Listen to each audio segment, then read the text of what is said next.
Hello again, everyone. Mark Hack, Macomb County Executive, Deputy Executive Job Paul Ray. Just updating on the COVID virus here in Macomb County and the unfortunate numbers of cases that we have and where are we at today with our totals. Mark, when we look at our community dashboard, cases continue to rise, over 5,500 cases countywide, and we are now reporting over 600 deaths in the county. The interesting thing is when we look at the state figures, again, now over 40,000 cases across the state of Michigan and over 3,600 deaths statewide. I'm looking, I could see a broadcast on one of the news stations here, whatever, obviously well over 1 million cases within this country here. So big concern, but again, moving forward, our big issue is making a determination is when we start balancing that with getting the economy back up and running. So we're going to look at those numbers. In Macomb County specifically, we're fortunate, and I say that for this reason. We are starting to see that plateauing and kind of a leveling off. That's a good sign. Unfortunately, still people that are going to get sick as a result of this, and the very unfortunate thing about people losing their lives as a result too. So again, it's figuring out when is that balance going to take place. We can start opening things up.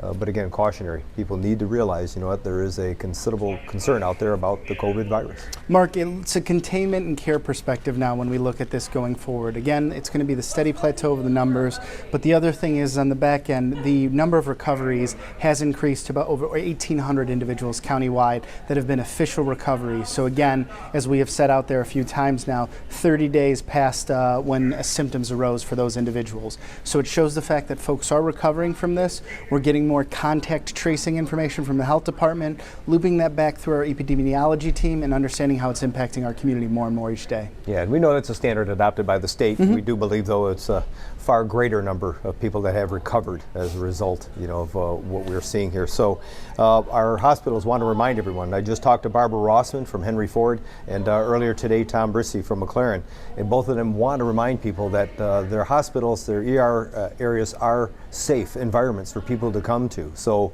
if you've got some kind of a health issue, don't put it off. Don't say, oh my gosh, I can't go to the hospital because I'm worried about catching the coronavirus.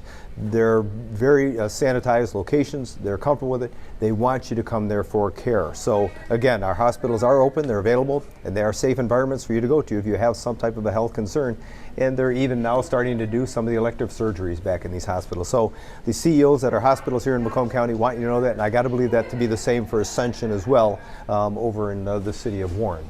Absolutely, Mark. The hospitals have been able to maintain a level of operation. Now they're looking to expand that as we've been able to do the containment as we started to discuss. But the other thing now is how that phases in, obviously, for primary care physicians that individuals can work out to, how they can work out with some of the telemed options that have increased too, and then with the expanded testing capabilities that all the information now is available at macombgov.org. Yeah, so again, they're open for business. And speaking about business, the unfortunate reality is the numbers dealing with unemployment, historic highs. Across the country, that we've never seen numbers like this of people that are unemployed or have signed up for unemployment, and that's the same thing with the state as well as the county. And I know those numbers are pretty incredible. Mark, just last week alone, 81,000 additional individuals statewide had signed up for unemployment benefits, and that makes our 6-week total across the state for jobless claims about 1.2 million. For those of you that have had to engage the unemployment system, whether it's through the UIA or the Department of Labor or Economic Opportunity, all that information readily available at macombgov.org. Macomb St. Clair Michigan Works is there. Beer Bussy, the entire team over there are doing a great job. John, getting people connected, also working with Chris Riley and those folks with the case managers to understand what's the best way to access the system and how you can get those benefits that are available to folks. And again, a way to access it the easiest way, macombgov.org. We got plenty of opportunity for people to not only get good information, reliable information, but access to information if they need it. And the information about how somebody can navigate through the unemployment process, that's available too on our website, so macombgov.org. It's your information network for real-time information as well as obviously connections to resources. With that being said, speaking about resources, we also have a team of folks that are working with our seniors and our vulnerable populations out there, doing an incredible job. Sheila, Ernest, even Maria's artist was out there kind of helping and supporting what we had going on. And Kyle, I give a shout out to him because just earlier today we took out about 106 different, if you will, kind of assistance bags, if you will. Care packages, Talking yeah. about what they could use, and you know, whether it was shampoos, whether it was soap, they had in their paper towels, toiletries. So there was a lot of stuff in there that these seniors were looking for, and they're contacting us to see if we can't help them because they can't get out and about, and so they don't have the access to someone that can take care of that for them. So we started doing a distribution. I was fortunate enough today to go take 10 of those care packages, if you will, to residents in the city of Warren, along with my brother Bill. He happens to be a district court judge in the New Baltimore area. We're both born and raised in the city of Warren. So it's kind of like going back to our roots, going back to the playgrounds we used to play on. But to be able to go ahead and do that, that's kind of what Macomb County is all about. Our senior department, our Macomb Community Action folks do an incredible job of reaching out.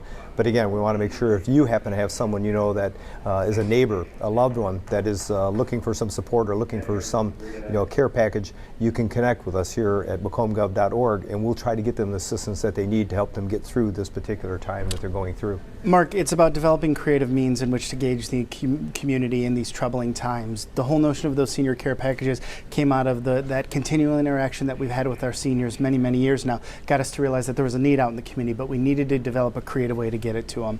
You being out there, going on, knocking some of those doors, it's also about that welfare check, just that quick interaction. Hey, someone's here for you, someone's here to help you. And as you said, that's how we stay connected to our friends and neighbors. Yeah, and one of those occasions, interesting, as I'm dropping off the care package, I'm walking away from the actual front porch, and here comes the delivery from Meals on Wheels at the very same time for the same house. So the folks within our Meals on Wheels program are doing an incredible job even during these trying times. So again, we just wanted to give you a quick update of what's going on here in Macomb County. We do care.